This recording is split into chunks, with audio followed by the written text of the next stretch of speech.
Yes, Dr. Manan. So, may I request to share this presentation to the Share the presentation to the whole group? I mean, to us. recorded version.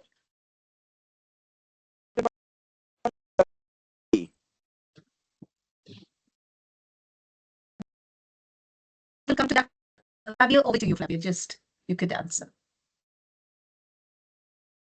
Yes, we have I don't know if you have access, but we have uploaded the previous seminar. It's already online. And I don't know if you have trouble to see it. I had sent the link to Samyukta. So probably she can share it with each one of you. Samyukta, you're there? Yes, Marian, I will again share the link with all our mentors and master Perfect. mentors. Thank you. Yeah, thank you so Okay. much. Okay. Thank you. Thank you very much. Yeah.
I will maybe just Yeah, I think we can start.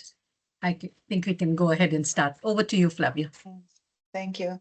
I'll maybe just take the opportunity before while people are still joining, and I will share my screen with you, and I will show you the YouTube channel. So this is the YouTube channel for this CSIR implementation research. We have the video. So in the phase 1 of the research, we have had 8 seminars that our dearest master mentors presented to the staff in the field. So we have all of them here, and they are basically all of them are accessible.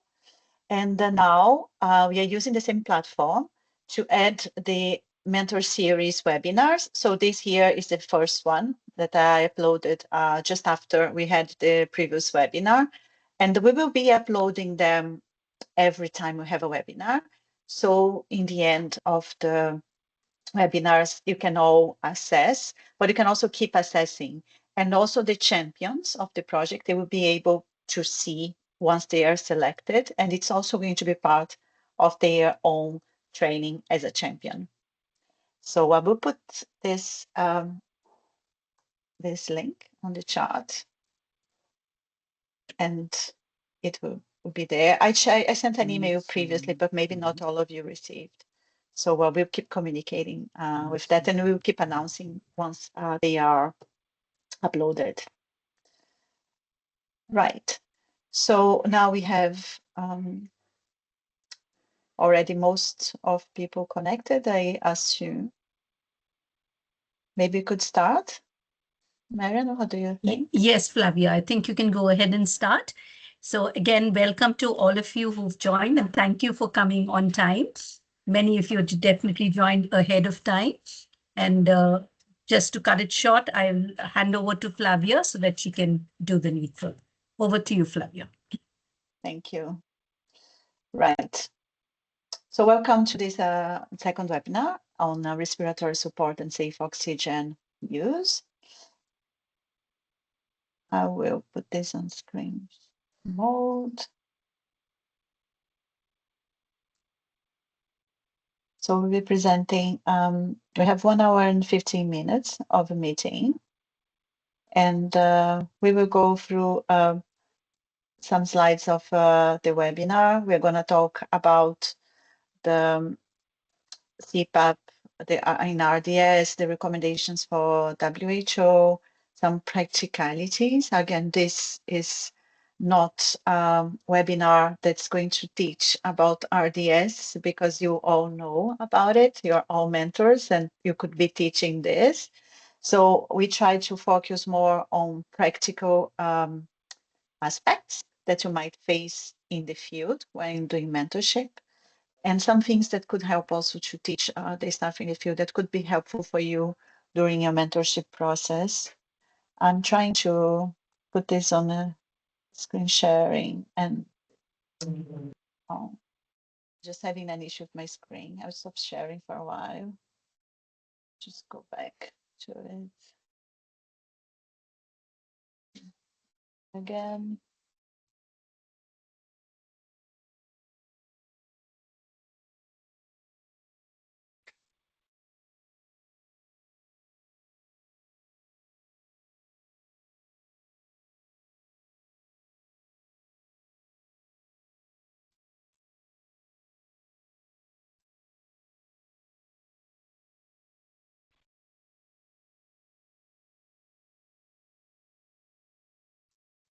Okay, I think I will have to have my camera off because my internet is also not amazing today. So it will be easier to go through the animations. Yeah, now it's working. No worries, we're just about to start. Here we go. I would just ask everyone to keep your mics off through the whole presentation. As if you have questions or comments in the middle, just can pop them on the chat, and the chat's going to be supervised. And if you have any questions after during the discussion, it would be really good to have discussion very active. So please raise your hand, and everybody will have a time to speak and to discuss and to share your own experience. And we hope that this is going to be a very productive session. Okay. So we have 35 minutes of presentation, then we go through the CPAP job aid that you are going to use in the project. And then we have 30 minutes for discussion. So going back to history, history of oxygen in neonatology. So oxygen in neonatology started to be used in 1780 with experimentations in neonates. And by that time, we noticed that oxygen increased the survival. Right, I have some echo coming back from somewhere. I'll just mute everyone. Right, that's better. Then, well, if oxygen increased survival, so let's use oxygen. So oxygen started to be using and a lot. And actually in 1970s, at this time, oxygen was being used as systematic intragastric. So the babies had intragastric oxygen being used from birth, all babies, regardless of their condition. And then as a result, in the 90s, we have these ROP epidemics that happened. And well, everybody knows Stevie Wonder. That's one of the preterms that were victim of the ROP epidemics. And this is just something that we talk as if it was in the past, but it's not in the past. It's really in front of us. The ROP epidemics had a triphasic evolution.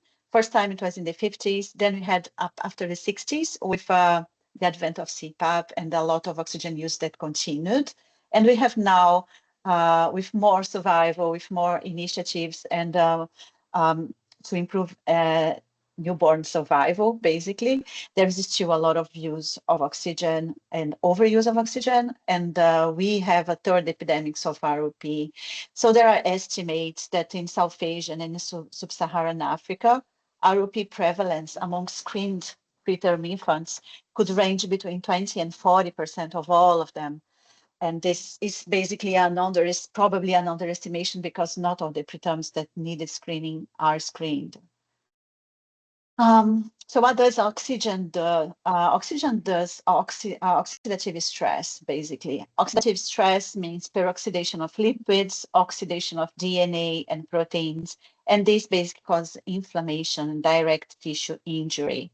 Preterms, they have a very low amount of antioxidants, and antioxidants in their own system, basically, and they produce very low amounts. We produce a lot, and we can balance antioxidant and oxidants, but preterms, they live in this imbalance, basically. So they are more prone to oxidative stress, which will cause tissue damage, and this will also contribute to most of all these preterm complications and morbidity that we have, as PDA, kidney damage, IVH, PVL, hypoxia, eryptosis, NEC, BPD, and RDS that we're talking about today, ROP. And what's interesting is that pain also causes oxidative stress by itself, and newborns, they are also, pain is very much underestimated in newborns. So this is something that we'll be talking in another seminar, but it's important to have that in mind. So this is a very nice saying. We started using oxygen for neonatal resuscitation because this seemed to be a good idea. And now we use because we always have. And not only for resuscitation, but also many places we use oxygen as a normal routine act, just because they have, and because they want to keep the babies with high SATs, and they think that they are more stable that way. So in the 1960s, there was the Kennedy baby that I'm sure all of you heard about. A baby of JFK died in 1963. And basically, this sparkled medical race to save premise. This baby was 34 weeks and died of hyaline membrane disease. And I think this is interesting, not going through this timeline in detail, but it's very interesting that you see from in all less than 100 years, how research discovery was done through time concerning RDS. Is that there was not much around here, and after 1960s, after the death of the JFK baby, there was a lot of initiative, a lot of money that went in NIH, and basically there was a lot of research. HMD was demonstrated. It was much more understood. CPAP was it was developed for neonates, and it started to be used, and it showed that increased survival. And we have the advent of surfactants. So what's RDS? Today we call it RDS, respiratory distress syndrome. Some people still call hyaline membrane disease. Hyaline membrane disease is how it was described before, because there was so much inflammation in the lung that it created a hyaline membrane basically around the alveoli. Today we have a second disease with the advent of CPAP and surfactant, but basically it's the main pathology is on pathology on lung development and on lung production of surfactants. We have lungs that are immature. They have reduced surfactant production and very reduced clearance. So as we see, surfactant production starts around 25, 26 weeks, sometimes 24, so it depends on the baby. We know that there is already endogenous surfactant in very small amounts that's coming out at 20 weeks for other pathways. But the production of surfactant, as we know, starts around here, and it increases progressively as you term when you have enough surfactant, basically. Also the lung development, alveolar septation, and alveolar phase is completely in the term. So our babies are all here, most of them, and most of them are prone basically to have RDS.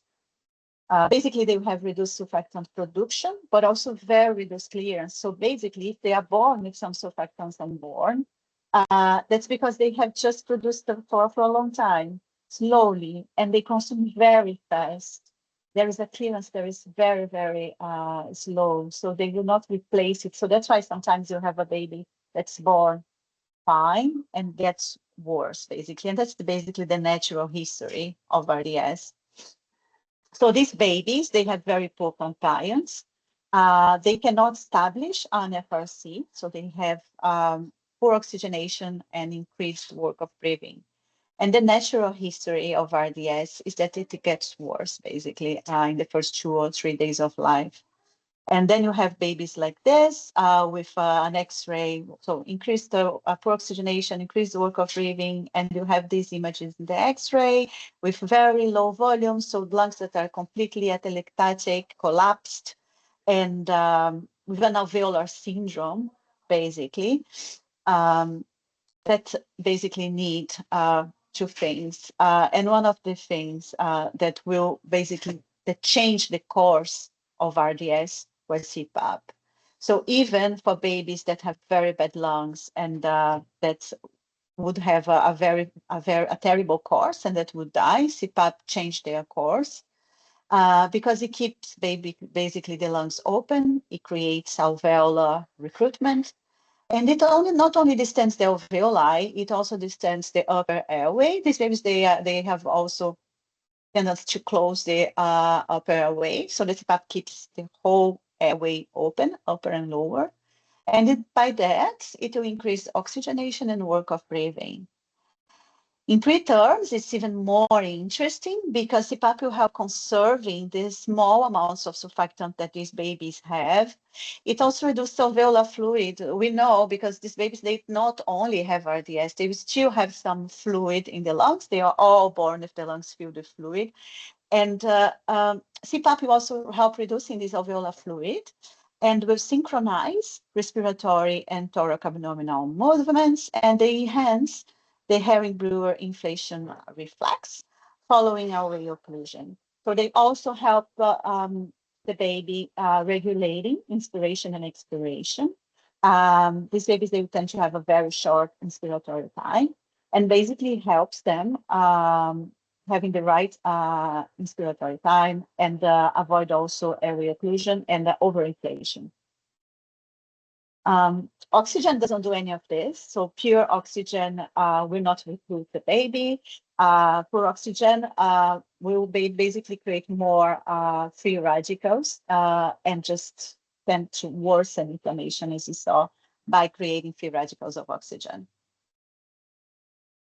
So this is just a visual. We can see 2 different images here. On this one, we have, these are rabbits, baby preterm rabbits that are ventilated. This one is ventilated with a PEEP of 0. And you can see the air becomes white in the image. So you can see when this preterm is breathing.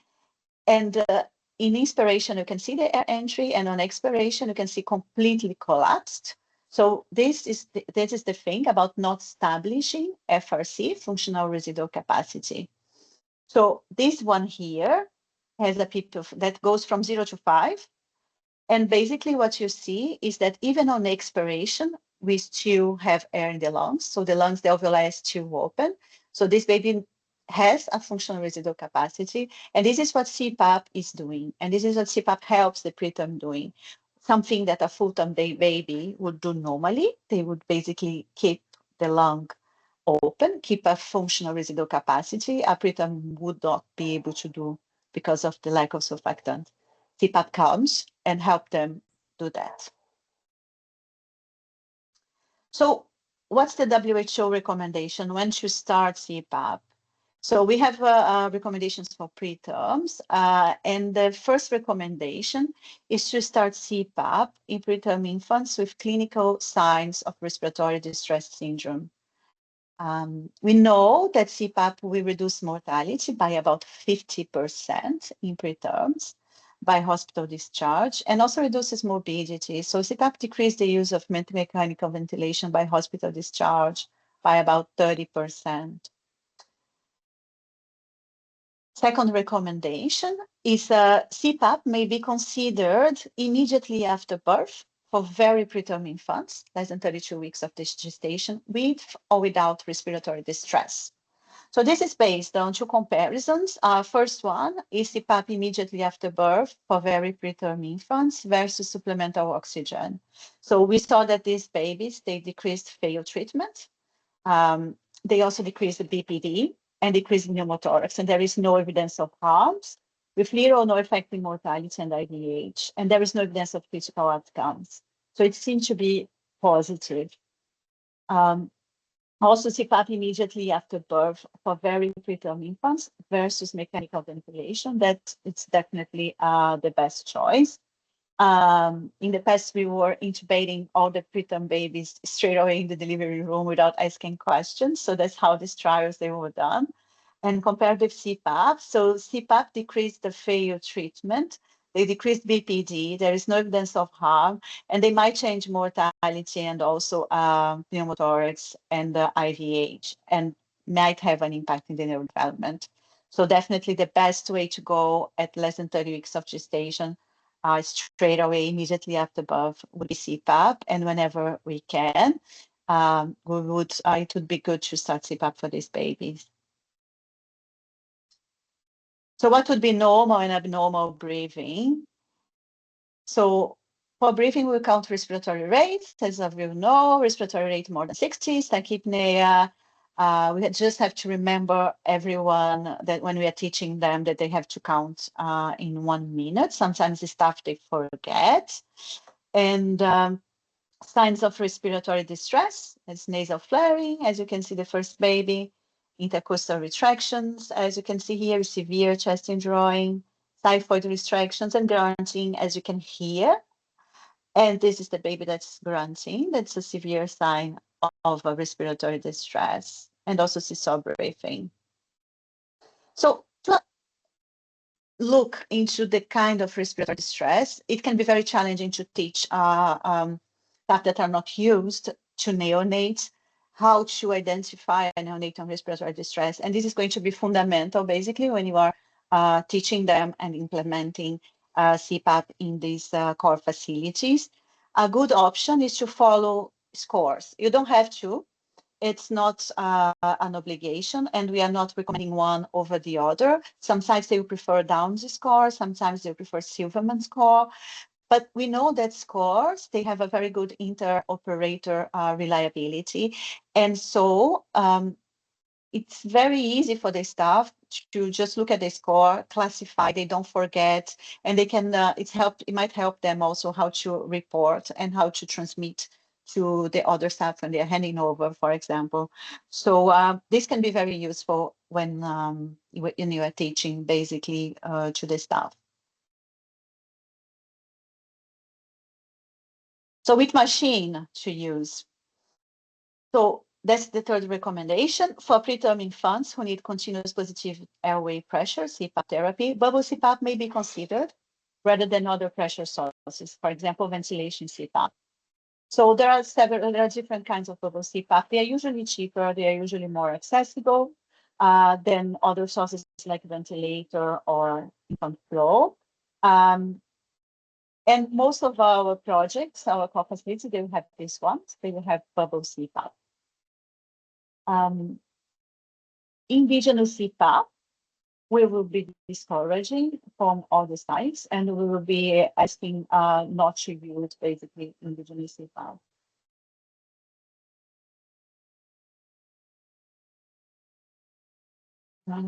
Right. So for bubble CPAP, there is a Cochrane review that came out of the recommendations, so it's found in here. So bubble CPAP may decline the rate of treatment failure, of CPAP treatment failure, basically over mechanical ventilator or infront flow driver of about 30%, 25%. But it probably doesn't affect mortality prior to discharge, doesn't affect the risk of pneumothorax. It might increase the risk of moderate of severe nasal injury. It increased in these trials with a number needed to harm of 14. So this is something that really needs to be addressed, and we need to pay attention when you are going through that. And the pressure source may not affect the risk of bronchopulmonary dysplasia. So that's why this recommendation is bubble CPAP is very good. But of course, if you in the sites that you are working or in the sites that you will be mentoring, they have other kinds of CPAP like the ventilator CPAP or infant flow driver. Its driver is completely okay that they still use them. So these are the machines that we will be finding in most of the places. So this is the Vayu CPAP, this is the Pigeon, this is the America, and this is the Fission vehicle. Bubble CPAP is also interesting because it keeps a PEEP that has more an oscillatory curve. And the effect of the bubbles could have a high frequency effect in the airway. And this could help basically gas exchange. So it could be also more interesting because of that. And it could be one of the reasons why it could reduce the treatment failure.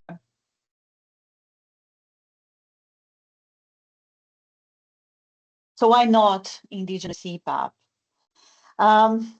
Indigenous CPAP, what we are calling indigenous CPAP here is CPAP Flavia? without humidifier. Yes. Can I put the poll there? Do you want them to answer? Can you see it? Oh, yes. Thank you. I Yes. cannot see the poll. You can't see it? It's there in the chat. So there What is a type poll of in the chat. I can see it in my screen. Yeah, you can go ahead, Mariam, please. Yeah. Yeah, I've put a poll, a question in the poll. What type of CPAP machine do you use? And I would request if you can respond to that, as many of you, bubble CPAP, indigenous CPAP, and others. Yeah, I've got 3 responses, which are saying bubble CPAP so far. Anyone? 3 responses. Any more responses? Can you all see the chat? If you all can respond, it'll be great. 6 responses, 8 responses. Okay, all of them are, we have 8 responses From and all are Bangladesh side, saying. please give some response. Yeah, and we also do have others also saying bubble CPAP on the chat. So most of them are saying definitely bubble CPAPs, Flavia. Over. Right. So that's good. So most of you are used already to bubble CPAP, and this is what most of the core facilities will also be using. So this is very good. What we are calling indigenous CPAP here is CPAP without humidifier and without blended gases. Why that? Why we are saying no to indigenous CPAP? Because without humidity, the secretions may become thickened and there can be pooling of mucus. This increases the resistance to the airflow and also increases the work of breathing. And it can complete block the airway.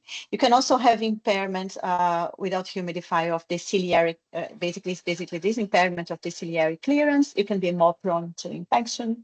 And you can also have a spasm and baby can increase basically the work of breathing because of that. So heated humidifier is superior to humidifier, but definitely we need to have any humidifier. So blended gases, that's again, we already spoke about it. FiO2 must be titrated to avoid hyperoxia. So we definitely don't recommend to use CPAP or any kind of respiratory support without blended gases. So that's why we'll be talking a lot about indigenous CPAP, and it's part of the assessments that will be done. So it will also be part of the work we will find in the facilities. So concerning blended oxygen, this is just quickly a graph. We have different kinds of CPAPs, different kind of blended oxygen, so different prices also for them. So basically, these ones are here are the no blending. That's the indigenous CPAP that we are saying no to the use of those. We have CPAP machines that blend from 30 to 100%. So this was published in 2022 when it was not available. Now it is. So one of the examples is the Vayu CPAP. So this is a very low cost CPAP machine that has a blender. It's this red thing inside. And that will basically connected to an oxygen tank or concentrator. So you need an oxygen tank or concentrator, and can blend from 30 to 100%. If you want to keep 21%, you would take this off and you connect it straight away to a source of 21%. So it needs an external source of air or oxygen. The Diamedica, that's the one that we used in phase 1 and that we chose as first choice. Why did we do that? It's a little bit more expensive, but it's a medium cost CPAP. It has a standalone air compressor and a concentrator. So basically, it doesn't need any gas supply source, and but needs electricity. And it also has a humidifier that is integrated here. So the vial also has an humidifier, but it's not heated. This one has a humidifier that is heated. And then we have blending with high pressure. That's basically wall source, like inline oxygen or air. So these ones you can blend from 21 to 100%. So generally, these ones are limited to tertiary facility. You need more infrastructure to use these machines. You have high precision blender, these ones that is needed, they are more costly. For example, this is an SLE, a ventilator, like all kinds of ventilators. And also, this is a Fisher & Paykel CPAP that you can use with a bottle, but you will always need this kind of blender with it. It doesn't come with a blender on it. And then you have the Pigeon. Basically, it's between both of them. The Pigeon has a compressor. It's this part here below for air, but it still needs oxygen. But it does have an integrated blender that will blend between 21 and 100%. And needs electricity. So the only one that doesn't need electricity is this one, is the Vaio. And the Pigeon will need electricity, the Diamedica will need electricity. And well, they can be used with an external power source. So we have a little bit more details on that. I'll not go too much in the details. You will have that after. And you can go through it. But this is, again, concerning the blending. We already talked about it, concerning the humidification, if it's heated or not. Now the America is heated, and Pigeon and Fisher & Paykel are heated. Only one that's not heated would be this one, the Vaio. The tubing is a little bit different between them. These ones, they have low resistance components. But the Vaio is the only one that doesn't need electricity, which is really interesting. And they had different consumables. Each CPAP would have a different consumable. So in basics, each CPAP will have to be adapted to its own environment, to what you have in your own environment, and what can be provided, and what's the infrastructure that you have. But what's important here is to realize that when you go to the facilities, it's important to look what kind of CPAP they have, but also if they have the infrastructure to use that. Machines that need electricity will need electric supply. And for example, in phase 1, in places like in Nigeria, they started to they had initiatives like having solar energy to overcome this challenge. Some other facilities might have to need to find a solution for compressors because they don't have compressed air. And this happened in also other facilities. So this is something that needs to be taught and needs to be seen from the beginning. If it's not there, we should do the best and start to advocate and start to work so it's there. So we are in a phase right now. We are looking into the material. We are trying to make sure that everything is rare and it's ready. So we will not face the same issues that we faced before. Okay. I have to take my camera off again. Right. Let's pass through slides. So this is just a reminder. Some facilities might still use ventilators and intubate babies. Some of them might use high flow, and some of them will be using CPAP. regardless which kind of ventilation that we are using, we always recommend only use with blended oxygen. So this is a must. This is extremely necessary. And we are recommending not to use a low flow cannula, head box, or free flowing preterms with RDS. So this is a no. So we can definitely use oxygen. Babies might need oxygen on CPAP or intubated or on high flow. But if a baby needs oxygen, a preterm baby needs oxygen, we will need to start respiratory support and titrate oxygen with a blender. So that's a very important message. And always with a saturometer. So it's now we go through the interfaces. So for CPAP, we have different kind of interfaces. So we have basically two groups. We have these kind of setups where we have the tubing come on the sides, and we use hoods on prongs. There are different kind of prongs that we call hoods on prongs. Some of them are more rigid, some of them are less rigid, but basically they have the connectors on the side. They might have this cap that we can open to here the lungs, for example, and close to avoid basically cell air leak. And they need to be well fixed in the nose. We'll see a little bit about that later. And then we have these ones that are different kind of prongs that can be used on different kind of setup. That's also known as a snorkel, because it looks like a snorkel. And in most of them, you can alternate from masks to prongs, which is very interesting also. And you have different, but most of them are proprietary, so they belong to the machine that you're using with. And but many of them you can use in different kinds of machines too. So mask or prongs, very good question. Many sites will prefer prongs, many sites will prefer masks. Definitely prongs seem to be easier to use, especially hoods-on prongs. There are meta-analyses that have been published that suggest that using masks rather than prongs for CPAP may reduce treatment failure by about 30% and moderate to severe nasal injury, but they don't affect mortality or BPD or the risk of pneumothorax. So the most important outcomes, probably they will not change. And so this is to decide. But rotation of masks and prongs seems to be very interesting. This is a systematic review that was published in 2024 of periodic rotation versus binasal prongs. And we saw that periodic rotation reduced the risk of nasal injury by 40%. And there was no difference in CPAP failure.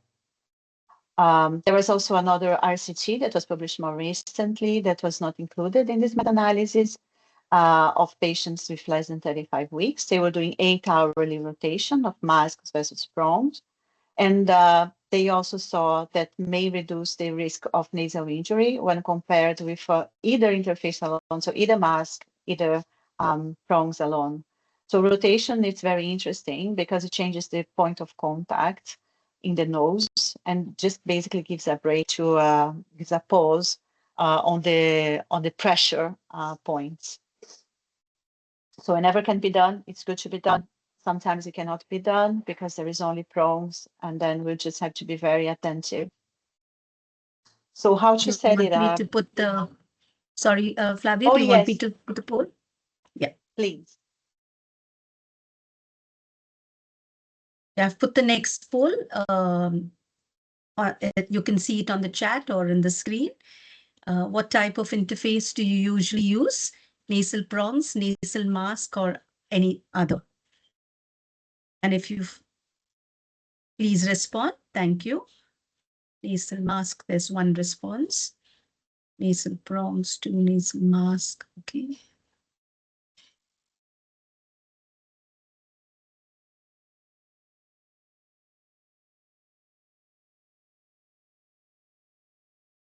Thank you so much for your response. Mostly nasal prongs, Flavia, and some of them are also saying alternating with the nasal mask, or some say both. Yeah, great. Thank you so much for your responses. Great, thank you so much. So again, you are used to all of that, so that's very good. So for this setup, I'm sure you always know that you have different sizes of caps. They just need to be the right size to the head of the baby, adjust to the head size. You have usually in most kits for prongs and masks, you have a measure tape that you can use to measure what's the right for the baby. But what's very important is to measure masks according to the nose size and avoid the eyes. And the prongs are supposed to fit snugly in the nostril. So this is very, very important. So we can have the delivered pressure that we want without pressing the septum. So we avoid septum lesion. And for safety, what's recommended is to have 2 millimeters from touching the columella, so the septum there, to avoid pressure. Also important is that avoid kicking in the circuit and the water in the circuit, so it can be a little bit up. So the water will not come up, basically it will only go down, especially when humidifying heated, you can have some condensation in the circuit. So how do you monitor respiratory wise a baby for a doctor point of view? So work of breathing is the first thing. So we have to follow up how is the work of breathing, how is the oxygenation, and how is the ventilation.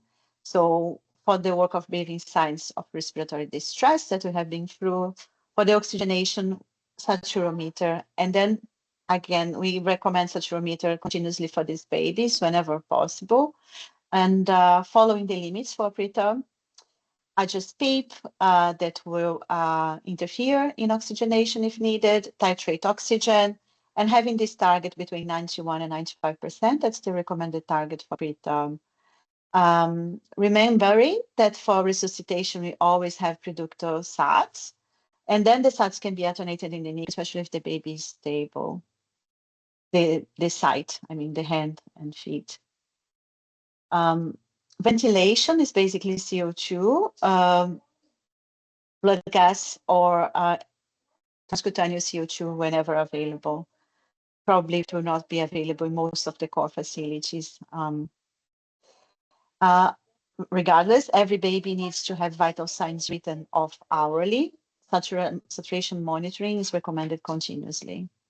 So then we enter in the nursing care. So most of CPAP is nursing care. Nurses are vital for CPAP success. And specific to CPAP, apart from vital signs, nurses, they must make sure that the patient keep free of secretions, that the mouth is suctioned and the nose is suctioned when needed, that we have optimal humidity, that the nasal prongs are removed every 3 to 6 hours. We check the nose if there is need for cleaning, if there is need for cleaning or suction, if the prongs need to be cleaned or replaced. Also do hat releases with feeds of care to release this pressure in the ears. Ensure good position and reposition the baby every 6 hours. This is for the airway, to keep a good airway opening, but also good positioning will reduce work of breathing, especially if it's prone. And position according, it's very important for development also. So with cushions, we can also support the baby with the position, and asymmetric position is also good, but always remember to keep the head in the same line as the body. Equipment function and monitoring. So CPAP and gas sources, they need to be working, so this need to be checked at least every shift and anticipated if there is a need for replacement. Machine alarms are working, so the machines that have an alarm, they also need to check that the alarms are working and set. Continuous pulse oximeter with the SATS alarm activated with the right target for preterms. CPAP and humidifier settings checked frequently and changes documented otherwise. Hourly obs for vitals, temperature stability and comfort. But it's just on comfort. We can do lots of things with babies on CPAPs. This is a non-nutritive suckling. See babies super comfortable on CPAP and receiving a little bit of breastfeed of express breast milk. So this can be done before cares. It's very soothing and helps them how to regulate.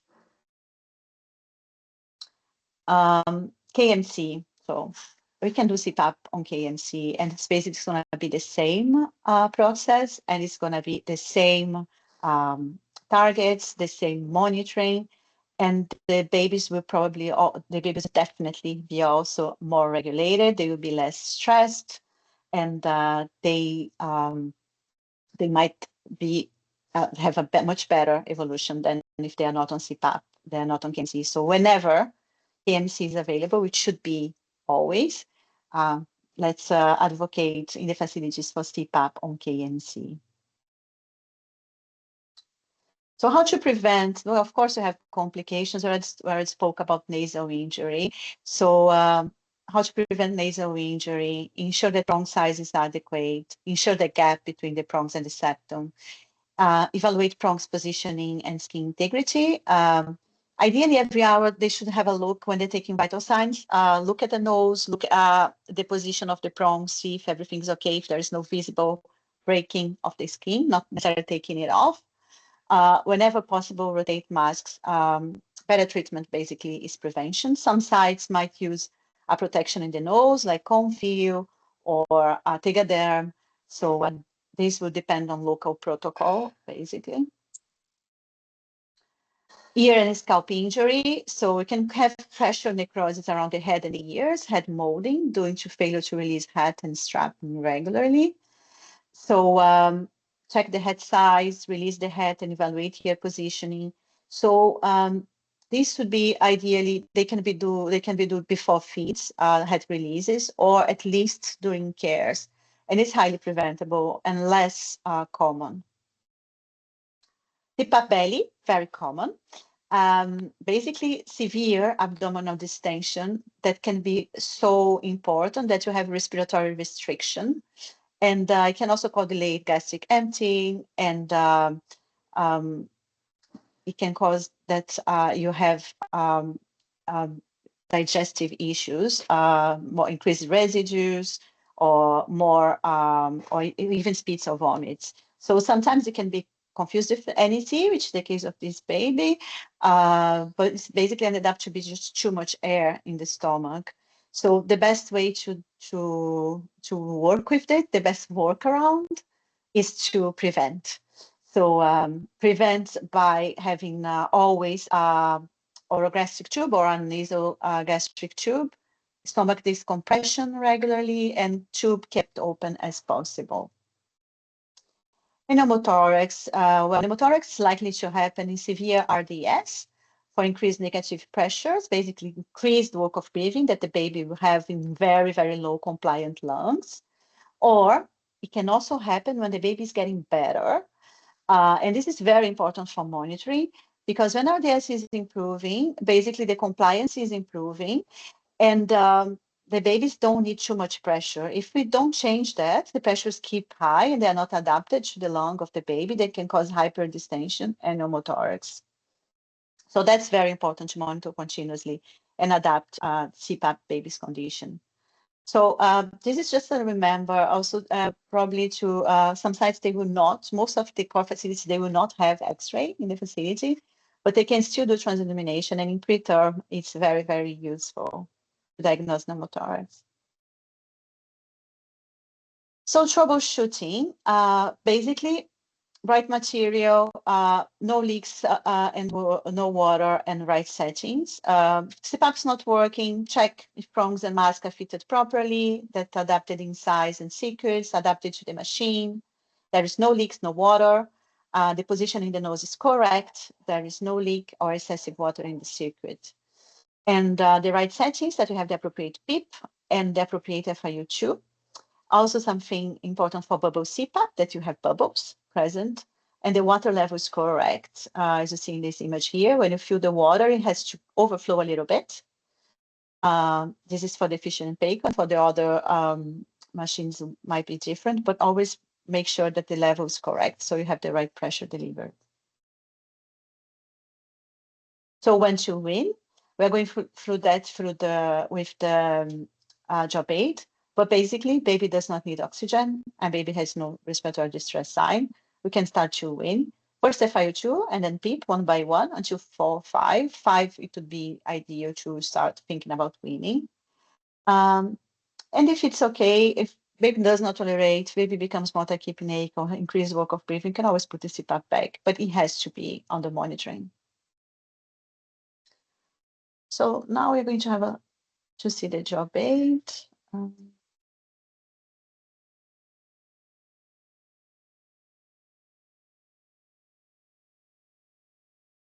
Let's just stop sharing quickly. Here we go.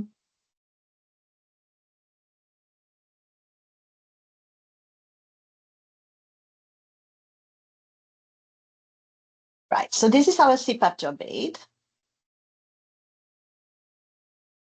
We used it on phase 1 already. My screen is blocked. We can see it. You can see it, yeah, but I cannot move it. So I will just start it and I hope that it will be. Yeah, it's back. Yeah. Very slow. Right. So we have a few pages in the CPAP job aid. So it's a guide on how to start CPAP and how to go through a CPAP usage. So starting with CPAP indication, who? So all babies less than 32 weeks or less than 1 kilo always. So this is what we call early CPAP. All preterms less than 37 weeks or less than 2 kilos with any respiratory distress or SATs less than 91%. So respiratory distress or desaturation in room air. And babies with less than 37 weeks of respiratory distress also are entitled to CPAP, even if we are on a research that's focused on preterms. So we have signs of respiratory distress here. So this is for the staff. If they have questions, they can always have a look and see what's respiratory distress. So we start with step 1, which is for babies less than 32 weeks or when we are weaning. So this is the first case here. So babies that are looking well, and we start CPAP with a PEEP of 5, with a FiO2 of 21%, with a flow from 6 to 8 liters. We always start with the lowest flow to have bubbles, basically.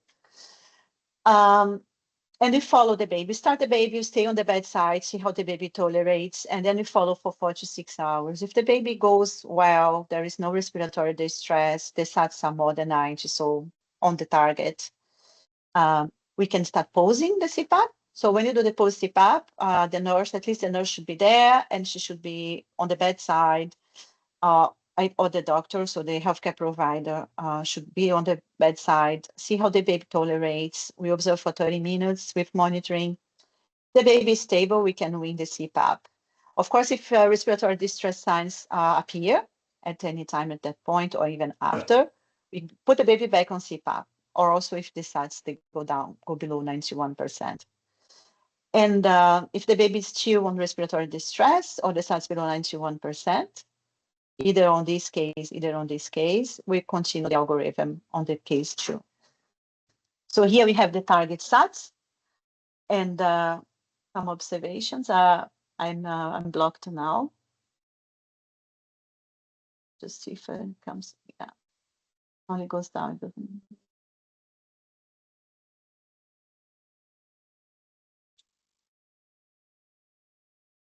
I will just have to close this again. I apologize. It's blocking my computer.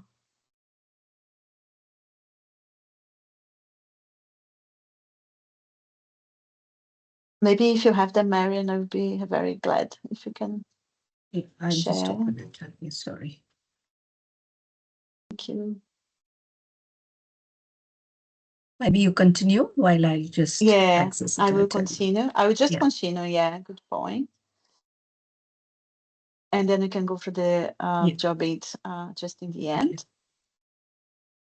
So we have had some learnings from phase 1. Basically, there were some barriers identified for the use of CPAP and some strategies that were taken to overcome, and that we're just sharing because it might happen on phase 2 too. So lack of training on CPAP, definitely widespread. This was tackled with trainers that were, we had this trainer pool, which were the master mentors, which are you, and training on CPAP formal and on-site. So a lot of training that was done in the facilities. Infrastructure and lack of equipment. So some SNCUs canoes that had issues with medical gas, CPAP and pulse oximeter shortages. So this was the strategy that overcame these problems with equipment.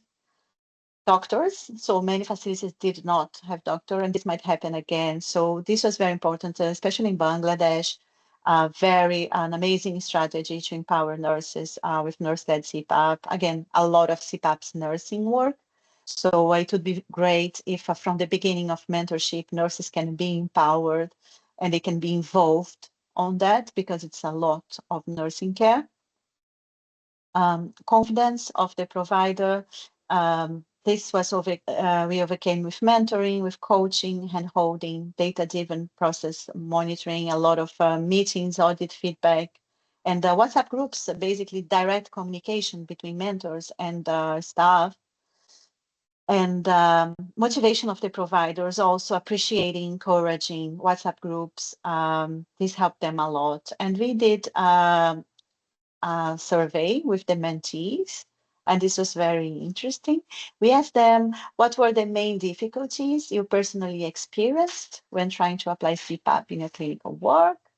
And basically, most of them, they said it was either lack of equipment or supplies, and which was something that was difficult to tackle, and that we are trying to prepare well now. But many of them also said lack of hands-on training and supervision, and limited support from other staff and management. So these two things are basically direct link to mentorship, and these are things that would be good to have in mind when you are going on CPAP. The staff really appreciate, and they really need this hands-on supervision and support, basically, from the management. You can be advocate through mentorship too. What they appreciated. So they appreciated almost everything. So it was very much appreciated. They appreciated a lot step-by-step demonstrations by the mentors. So when you are there, it would be amazing if you can demonstrate how to do, if you can help them practice with guidance. So they also appreciated a lot that.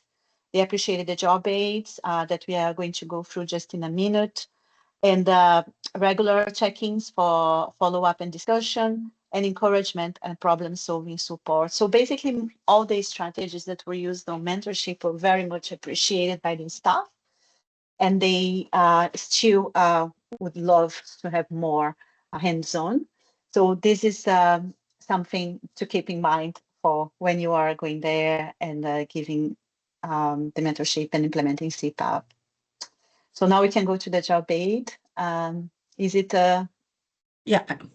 You have Can it? you see it? Yeah, great. I will stop sharing. Can you see the screen? Not yet. Yes, I think we it's are seeing. coming. Yes, yes. We can see, we Yeah. can see. Perfect. Yes. So the first part Flavia has already described. Step 1, Flavia, you finished that? Yeah. Yeah. So step Can 1. you see? Yeah. Yeah. Okay. So step 2. Oh, we can go to step 2. And we move a little bit down to step 2. Yeah. Yes. Yeah. Thank you. So step 2, less than 37 weeks or less than 2 kilos. So these are babies, all preterm babies, basically, and small babies with respiratory distress, or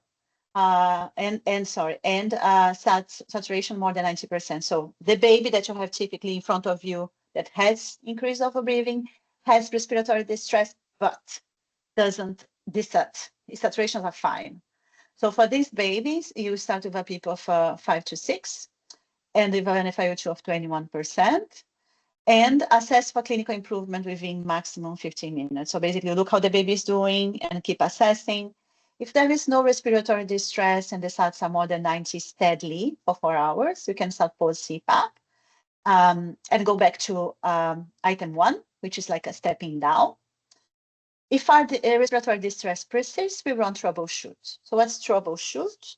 So troubleshoot, we have the DOPE that most of you know, and it can be helpful for this stuff to know these acronyms. With D, we have for prong displacement, so very, very common, especially for Hodgson prongs, that the prongs, they kink, especially those ones that are very, very soft, they kink a lot. They can block, and this must be followed, especially if the circuit is heavy and pushing against the nose, against the face. So this is the first one that needs to be checked. Then obstruction. So water in the circuit, water in the prongs. Oh, we lost it. Sorry, lost one it. second. Sorry. I can't do both. Yeah. Now, can That's you good. see? Thank you. Yeah. Water in the circuit, water in the prongs, secretions in the nose. So that's again part of the nursing care to reduce secretions, to check for secretions. But this is something that can happen even if we're checking very often. P from pneumothorax, also pain, and we also have CPAP belly there. So also can make the baby get worse, basically. And equipment failure. So it can be the machine that's not working well, and it can be a problem with electricity. It can be a problem with the circuit that's not working well. Just remember that for babies with bubble CPAP, we need to have bubbles present all the time, and this is also part of the assessments that we ask the SSNC leads to do. If there are no bubbles and no leaks, we can increase the flow. This to make basically until we have bubbles appearing. Also, always remember the level of the water must be on the water level that's recommended according to the manufacturer. So if run troubleshoot is run and there is no issues with the DOPE, we increase the PEEP up to 7 and 8, and then we go back up again. Third case, if the baby is not getting better, or in the cases that you have respiratory distress and or SATs less than 91. So we have the baby that has increased local breathing and is desaturating. So again, we start with a PEEP between 5 and 6 and some oxygen. So a FiO2 of 30% to start, and then you titrate basically progressively the FiO2 as the baby needs. So if the baby is getting better, there is no respiratory distress, and SATs are more than 90 for 4 hours, you decrease the FiO2 progressively until 21, and you go back to 1 for weaning. Other possibilities is that the respiratory distress persists. So if respiratory distress, so increased local breathing is still there, but the SATs are tackled, run troubleshoot, and if everything's okay, we can increase the PEEP up to 7, 8 progressively. So if you start to 5, increase to 6, to 7, and the maximum to 8. If the respiratory distress is better, but the baby has still desaturations, so we are going to increase the FiO2 progressively, basically, and assess the baby continuously. This baby must be monitored, and these are the most critical ones that need. These ones need definitely the saturometer to be on them continuously. Right, so we can go down a little bit. So for weaning, what's the weaning criteria? So when the respiratory rate is less than 60, when the saturations are greater than 90, when there is no increase in the work of breathing, no increase in the work of breathing, and no increased work of breathing, and there is no sign of respiratory distress. So what is CPAP failure? So basically not all patients will improve significantly with CPAP. When PEEP 7 to 8 and troubleshooting is done, the patient might still have respiratory distress. So some people, some sites, they would stop CPAP because they think the CPAP is not working. So we just need to remember them not to stop CPAP if there is no other advanced support. If you cannot intubate the baby or give surfactant, they would just have to keep the CPAP, ensure that the baby is comfortable and the other systems are stable, and weight on the baby. Lying on the belly, as I said, positioning can be done if the baby is monitored continuously. And agitation is not failure. Always check for pain and ensure that patient comfort as pain increases respiratory distress. So we have do's and don'ts that follow. Insert orogastric tube when using CPAP and open after 1 hour of feeding and check for air regularly. Change CPAP tubes every week and prongs every 3 days if soiled. Change humidifier water every 12 hours. So these 12 hours are recommendations from Diamedica. You might have different recommendations for all the different CPAPs. Definitely follow them. During stabilization, weaning, and after any parameter changes, always use continuous oximetry. Check the nose integrity every 3 hours. Keep the baby stable, blood glucose stable, temperature stable. Don't use normal saline in the water bottle. Don't use tap or on-board water because of the risk of infection.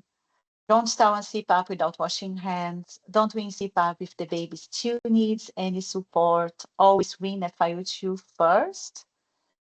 Don't place the prongs too tight or touching the nasal septum because of risk of injury and necrosis. Remember them for the 0.2 millimeters. Don't forget about patient comfort and pharmacological measures, for example, KMC. And then we have maintenance after that, so which is a chapter that is specifically for Diamedica. So facilities that have different machines will have different maintenance, but it's very, very important to ensure that there will be a maintenance protocol for the machine that they are using. So we have prepared this one for Diamedica, it's part of the job aid. But when you'll be there in the field, in the core facilities, you just have to ensure that regardless the CPAP that they have a maintenance protocol, that they have a cleaning protocol after use, that they have a cleaning protocol for reusable materials when they have reusable prongs, reusable circuits, and cleaning for the machine, and also maintenance for the machine. So this will be circulated.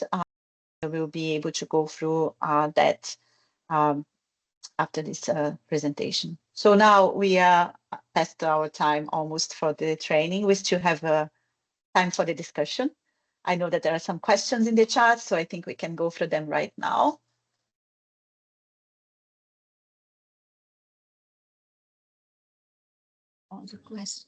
As a respiratory support, in addition to CPAP, how do you recommend surfactant for RDS?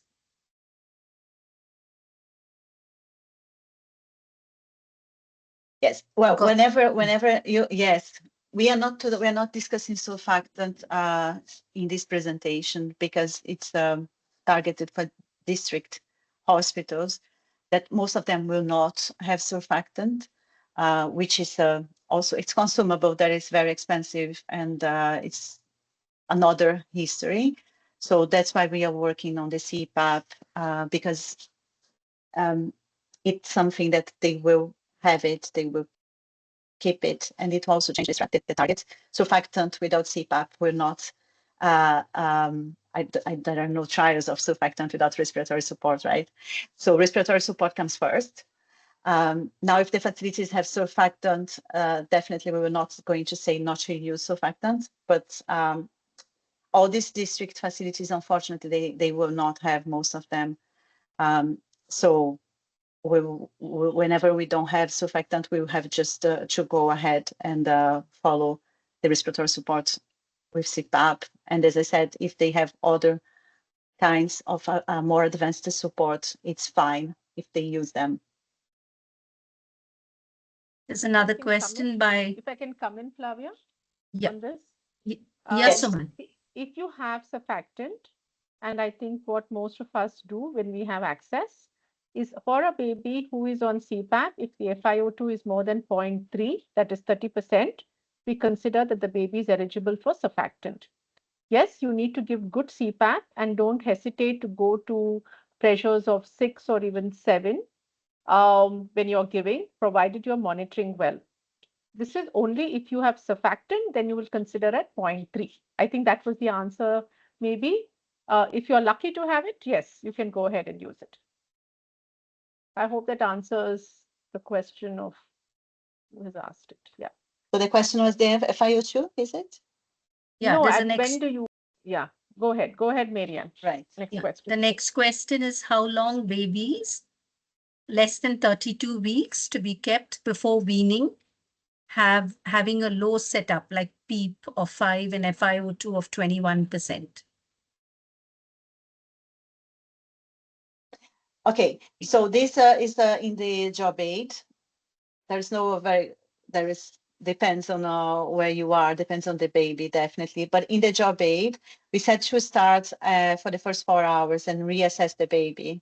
And if the baby doesn't need any support, he's on a FiO2 of 21% and doesn't have increased work of breathing, you can try CPAP off.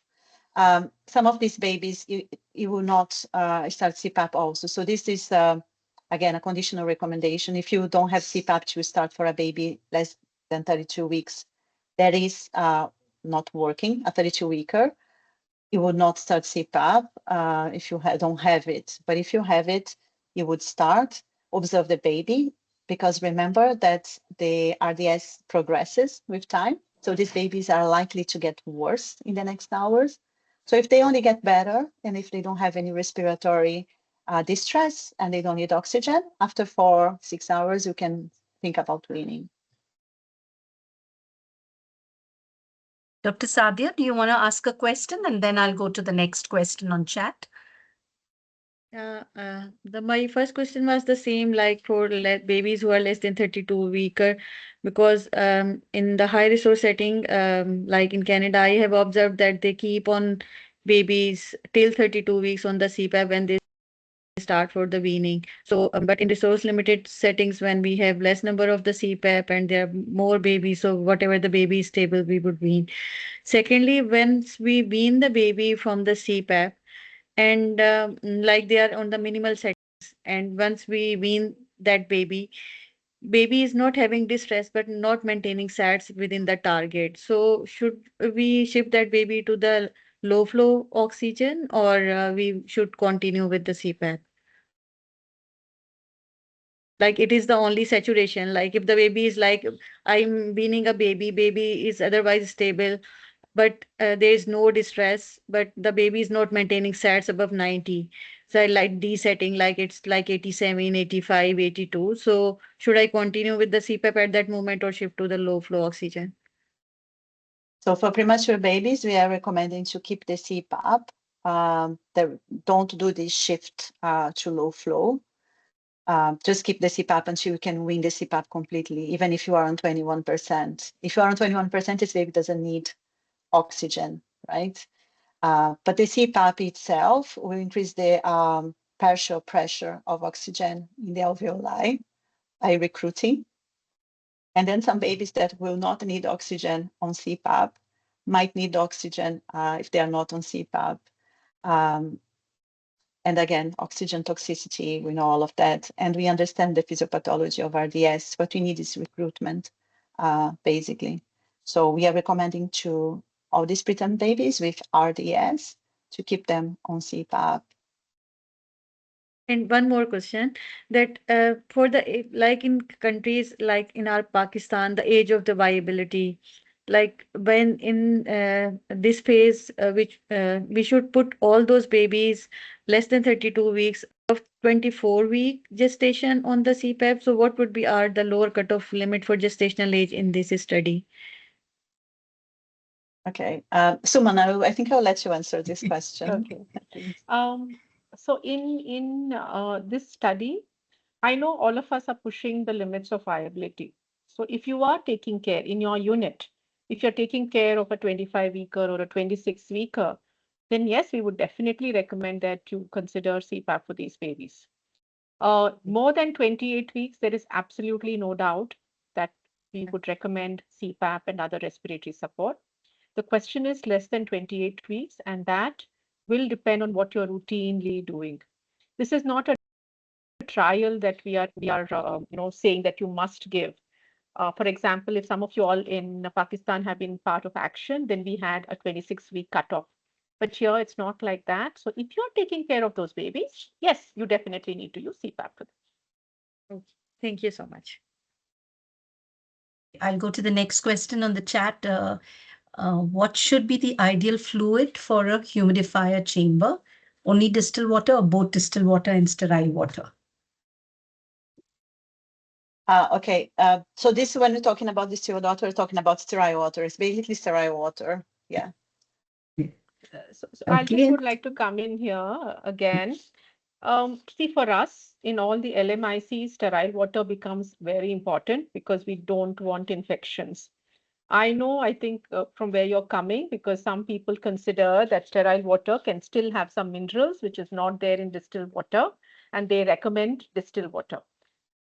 I don't have access to distilled and sterile water, but if you have access to distilled and sterile water, that's the best bet. But I don't think we have. So if we have to choose one over the other, I would say sterile water. Professor Sanjay, you have your hand raised. Yes, so the question was same as Hadi was asking. So my Okay. concern was that if we start CPAP for say babies less than 32 week, and it was a practice in many centers like our center as well to keep the baby under CPAP up to say for example 32 weeks. So my question is that if a baby feels better, that is, if we keep the baby on the CPAP at pressure 5 or 4 and FiO2 is less than 21%, though the baby is less than 32 weeks and baby is behaving well in terms of respiration, so can we win the baby? Question one.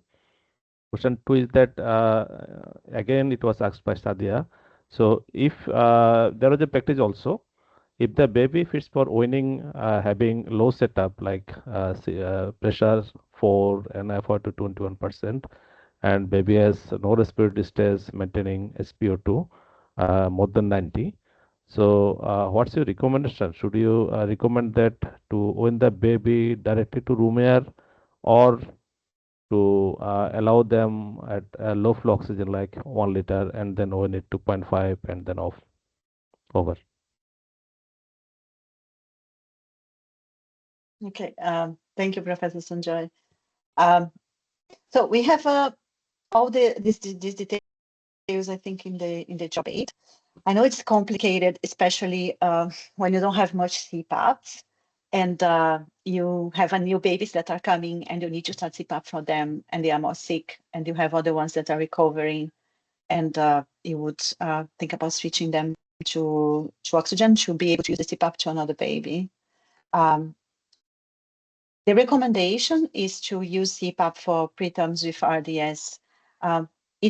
Of course, there are some babies that are very old, the old preterms that become almost term, that have BPD and that now don't have RDS anymore, and that may just need oxygen. There is a difference in the lung dynamics. So these babies might be fine with low flow oxygen, but for RDS, the best. And you can also use high flow. You can also switch from CPAP to high flow for those who have high flow. But always using recruitment, always using one of the supports that will give pressure, that will recruit the alveoli, and on the top of that, using oxygen. Weaning oxygen first, and then once oxygen is weaned, you wean the CPAP, basically. Again, if I can come in, I'm not sure whether I got a little bit of the question, Sanjay. If a baby is less than 32 weeks, say the baby is 27 weeks or 28 weeks and you have started CPAP, and the baby is absolutely very stable, is on 21%, 5 and 4, you don't have to wait till 32 weeks with CPAP. You can remove the CPAP as soon as the baby is stable. So for a 28-weeker, you may be giving only a few days of CPAP. Just because the baby is still less than 32, there is no need to give that CPAP continue till the baby is 32 weeks. When we say start CPAP for babies less than 32 weeks, we are talking about immediately at birth on day 1. But if the baby is stable, you can remove it. And as far as low flow, if you're going to consider low flow oxygen, please use it with a blender. Even later on, when you have a baby with BPD, please use a blender, because when you give low flow oxygen, even if it's very less, the FiO2 goes up to like 80 and 100% and all. And that is one of the big reasons for ROP. And therefore, even if you're giving oxygen, it has to be with a blender for an older child. Does that answer your question, Professor Sanjay? Yes, Suman, thank you very much. Thank you. Okay. Dr. Tegene or Bikila? Okay, thank you. My Yeah. question is also on the weaning of those preterm babies less than 32 weeks. Yes, how is the natural course of the disease? Usually we expect the improvement in the first 72 hours, but we started with CPAP for those less than 32 weeks. The response is fast.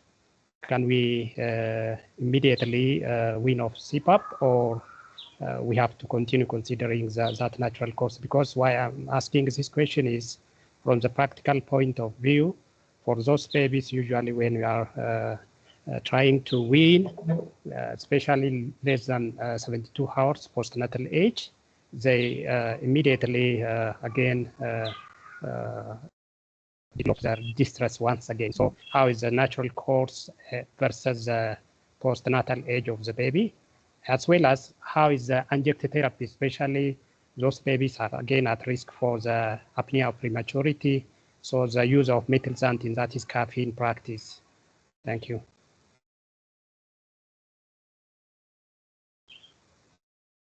Flavia, you'll go ahead. You're muted, Flavia. Oh, thank you. Yeah, that's a good question. I think if I understood well, it's a question about less than 32 weeks. Should we stop CPAP or not if the baby is doing well? There is a risk that the baby gets worse in the first 72 hours because it's the natural history of RDS, and the baby might get worse. That's true.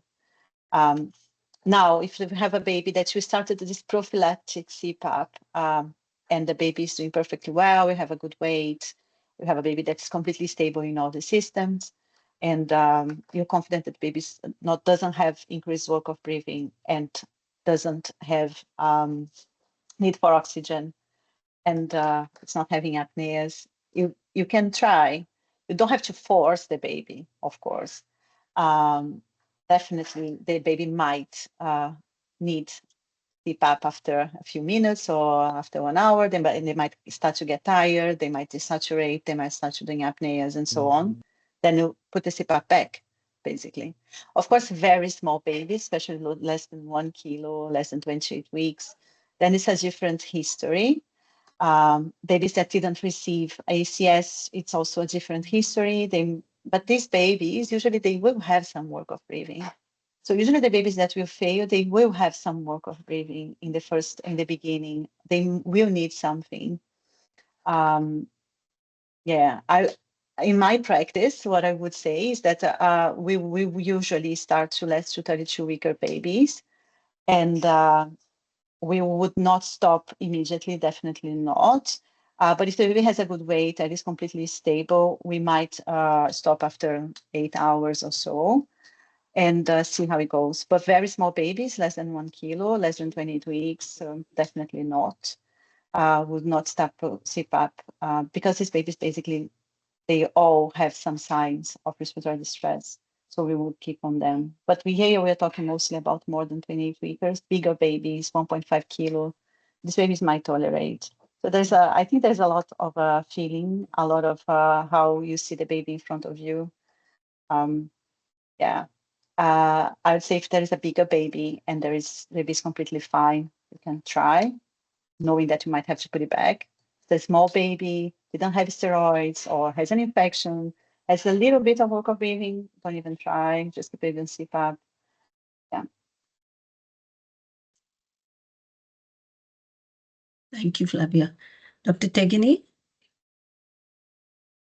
We can move on. Yeah. Okay, the next question is, do we recommend periodic normal saline drops in the nostrils while on CPAP, say ATALI, to prevent drying of the nasal mucosa? Yeah. We are not issuing a recommendation on that specifically. So again, it's a local practice, I would say. What we are saying is that it's important to look and to follow up, because you are humidifying, right? And these babies might have trouble also handling secretions. They might have a lot of secretions in the nose or in the mouth. This can block the airflow. So this needs to be followed by the nurse. It's part of nursing care to follow secretions, aspirate when needed. Some places they will use normal saline, some places they won't. Some places they will, sometimes they will use normal saline only when it's very thick. Yeah, depends on the place and the local policy, basically. We are not recommending, but it's something that you're not saying no, not to use either. Just to add on, if your baby is having this frequently, that there is blockage, there's dryness, please look at whether the humidification is appropriate. Because if it is not really warmed and humidified, then there is a tendency for nasal crusting and blockage. We do use, especially when you're using, say, Diamedica and all, we do recommend that maybe you can put, because it is not perfect humidification that we are achieving. So do consider it, and you'll have to, like Flavia said, observe the baby, see what is the need, and then use it. But don't use anything other than normal saline. If at all you're using, use only normal saline. Thank you. The next question is, if work of breathing is increasing, maximum how much FiO2 and for how long before saying CPAP failure? Great. That's a very good question. So basically, for the work of breathing, we would work first with the PEEP. So recruitment. So it would be a sign that this baby needs more recruitment. We would try to increase the PEEP first. We can go back to the job aid, and I think we have it there, and the step 3. And then we can increase the PEEP up to, we are saying up to 7, sometimes 8.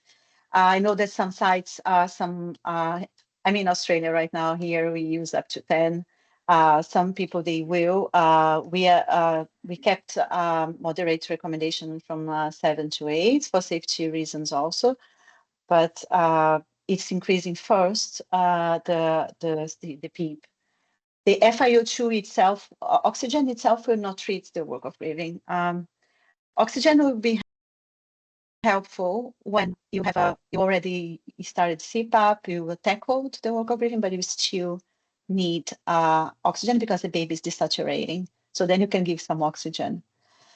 If you have a baby that is still increasing the work of breathing, is still and it's desaturating and needs more and more oxygen and has severe work of breathing, this baby is on CPAP of 7, 8 and has a need for oxygen.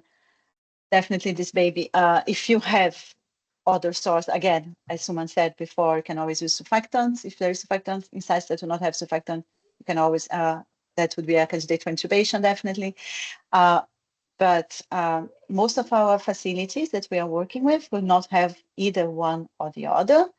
So it will be more about care and keeping everything stable. That's why we added this part in the job aid that we are talking specifically about CPAP failure. It's not CPAP failure per se, it's just that the baby needs some more advanced support. So it would, some sites would, some staff might think that the CPAP is not working and just stop CPAP and put the baby on oxygen. This is the thing not to do in these cases.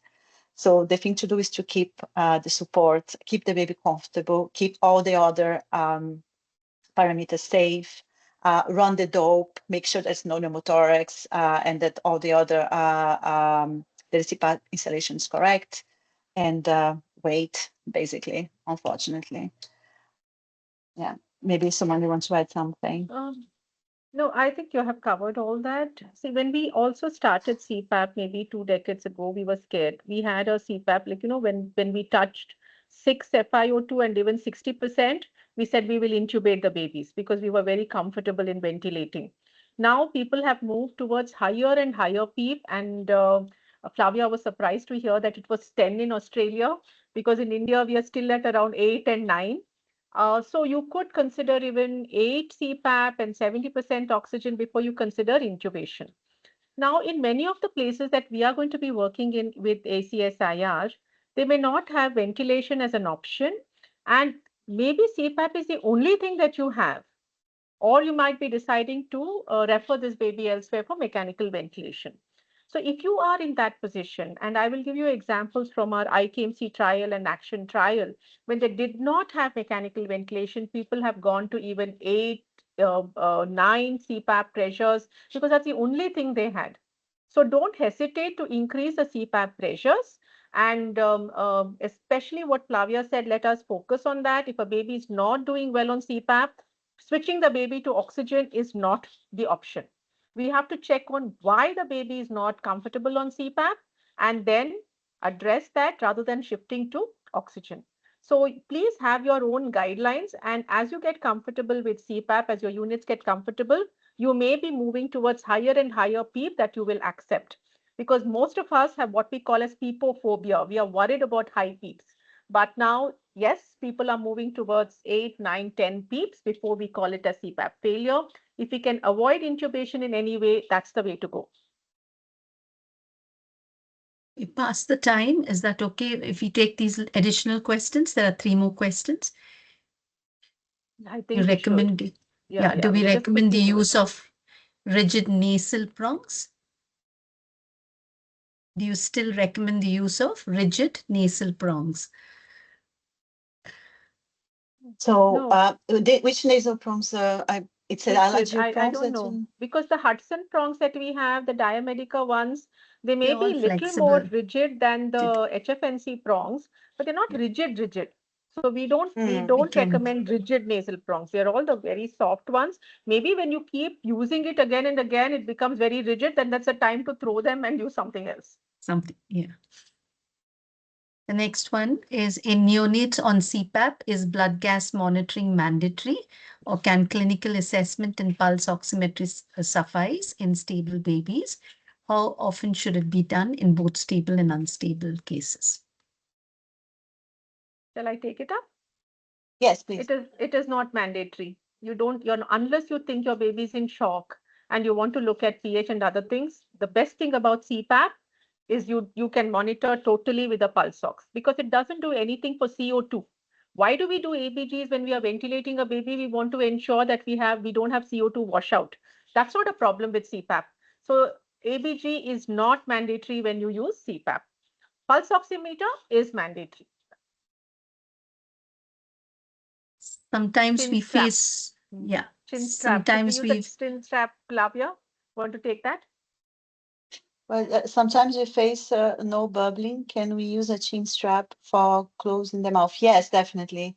So it's one of the strategies, and you have some machines, some caps that come with the chin strap. So definitely just make sure the baby's comfortable, that the strap's not blocking the airway per se. And definitely, yeah, can use the chin strap.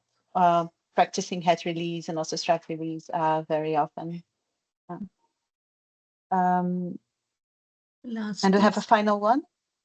Yeah. Does it mean that we will increase PEEP for more alveoli recruitment, keep FiO2 30% if no distress, or low SiO2, SpO2 when increase FiO2? So basically, we would only increase FiO2 if there is a saturation on CPAP. That's the thing. And if there is, for the work of breathing, we will increase the PEEP. And for the desaturations, without the work of breathing, we increase the FiO2. So this would be how we'll be handling it. Of course, sometimes we pick a baby that has increased work of breathing and is saturating. So that's the third case. That's the most severe one in the job aid. That's why we start with 30% FiO2. And then many of these babies, you might be able to reduce the FiO2 once the baby is recruited. Again, because with the CPAP, with the recruitment, you increase the partial pressure of oxygen in the alveoli, and then you might be able to reduce the FiO2. So once you have reached your stats that you target, always reduce FiO2. So this is one of the main messages from this session today, to keep the babies in the target, avoid hyperoxia. The target's 91 to 95%. That's where we want these babies to be. If the baby is saturating more than that, we will always reduce FiO2. Of course, if the baby is on 21% and CPAP, we cannot reduce more the FiO2. That's normal. He's not going to be in hyperoxia. But if he's still using oxygen, we should reduce it. And of course, never use a baby with RDS, use just low flow oxygen. I think this will be the last question, Professor Manan. Thank you very much, Flavia, then Suman Rao, and also Marian. I have basically 3 questions, if you allow me. Okay, first question is, as you are recommending CPAP should be started from delivery room. So how to ensure? This is a practical question. And second thing is, are you recommending a high flow nasal cannula? So number 2. Number 3, what we have learned from Suman Rao, before giving the baby, the intubation, the CPAP pressure, PEEP can be increased. So what about the incidence of pneumothorax? Over. Suman, I'll leave it to you, targeted to you. Yeah, thanks. Thanks, Professor Manan, and hello to you. This for the first question. You had 3 questions, so I think I'll need a reminder of them. The first one was about, I'll answer about the HFNC first. HFNC, we would still, if you have a choice of HFNC and CPAP, for respiratory distress, we would recommend CPAP. I know a lot of centers are using HFNC, but as the best way of getting the alveoli to be open, CPAP is the way. Once the baby is a little better, you may be transferring onto HFNC, but as a primary mode, we are saying that please use CPAP. Now, the second question was about incidence of pneumothorax. That's a third question about incidence of pneumothorax when pressures are increased. I totally agree with you. Pneumothorax is a known complication with the CPAP. In fact, in the COIN trial, they almost had around 10% of the babies having pneumothorax. So we should be on a watch out for pneumothorax. And the higher pressures you go, there is an increased chance, especially if the baby is very agitated and so on. So we need to be aware of that. And that is where our concern about what CPAP pressures we use. As I said, only by experience, we have now moved towards, in my unit, we have moved towards 8 CPAP pressure. In Flavia's unit, they have moved towards 10 CPAP pressure. But please, we should have the people who use CPAP, especially at higher pressures, should have the capacity to even drain a pneumothorax if it occurs. Sorry, can you remind me of your first question? That was the delivery room CPAP. Oh yeah, delivery room CPAP, while we are recommending it, it is not still a WHO recommendation. WHO says that you start CPAP on the first signs of respiratory distress, and that may happen in the delivery room. Now, how do we provide it in the delivery room? We use a T-piece resuscitator. So I think many of your sites may have a T-piece resuscitator, and that can provide CPAP. And in fact, as per the new NRP guidelines 2025, I think it's also recommended that a T-piece resuscitator can be used for resuscitation. But the concern with the T-piece resuscitator is that you may be using 100% oxygen. So in the delivery room, to provide delivery room CPAP, also ensure that you have a blender in the delivery room to give CPAP with the T-piece resuscitator with the recommended oxygen which is needed. So I hope that all of your 3 questions, Professor Manan, thank you. Are answered. Yes, thank you very much. Thank you. Do you all have in your institute T-piece resuscitator in your center, because you are the premium institution? Yes, we have. We have. Excellent. Thank you. But would you have a blender also in the labor room? That is the question. Yeah. That is so. That is a question that always even plagues me. Should I use a T-piece without a blender or not? But I'm sure you'll be able to get a blender into the delivery room.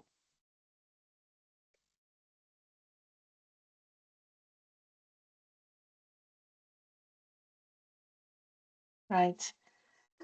There is one question in the chat. Yeah. I think we can answer very quickly, and then we can maybe just have a bank of questions. You can keep the questions in the chat if you still have some, and then we can answer them after the presentation is finished. So I will have them answered, and we are, and then we can be talking about it also through email. And when the mentorship commences, we will be very happy to go through you with the issues that you face, definitely. So this question is about the CO2. Sometimes we found that as PO2 within normal limits, mild distress, but PCO2 high is increasing PEEP, wash out PCO2. So basically, in some babies that had high PCO2, you increase the PEEP and your CO2 reduced. I think it is the observation. The only situation where CPAP would help with the clearance of CO2 is when you need recruitment, basically. Otherwise, changing CPAP will not change CO2. The CPAP will change oxygenation, basically. But when you are not recruited, you don't, areas that are not recruited, they are bypassed, so they don't have any exchange of oxygen or CO2. So basically, recruiting alveoli at the lactatic areas will increase your CO2 clearance. But if your lungs are recruited, it will not change your CO2 if you increase your CPAP, basically. So these cases are basically a lack of recruitment. And I think we might have to stop now. Yeah. Do one hand is up, Dr. Sadia Yasmin. To ask a last thing about, like we have discussed, Yeah. like the upper limit of the PEEP that till we can play between 8 and 10. But what about the FiO2? Usually we discourage to go above 60% FiO2. But if the baby is not maintaining, can we go above 60% or? No, see, in my unit, we above 60%, and especially with a PEEP of 8 and all, we consider intubation. But as I said, in the places where you work, where intubation is not an option, you might have to go up because there's no other choice. Yeah. Okay, thank you. Okay, thank you. Thanks, Flavia. Maybe we Thank can, you. all of us can Thank thank you for a you. wonderful presentation, Thank and you. thanks Yes. everyone for Thank you, joining. Flavia. Thank you, everyone. Thank Thank you, you. Suman. Thank you. Thank you, Suman and Flavia. Oh, thanks you, Oh, Professor Dr. Elaine. Thank Elaine, you. thank you. Thank you. Thank you very much. Very great Thank you. Thank you, presentation. Dr. Gazette. Nice to Thank hear you. you all too. Thank you. Thank you. Thank you. Just a reminder about the next, we'll send a reminder. Okay. Bye. Thank you all. Thank you.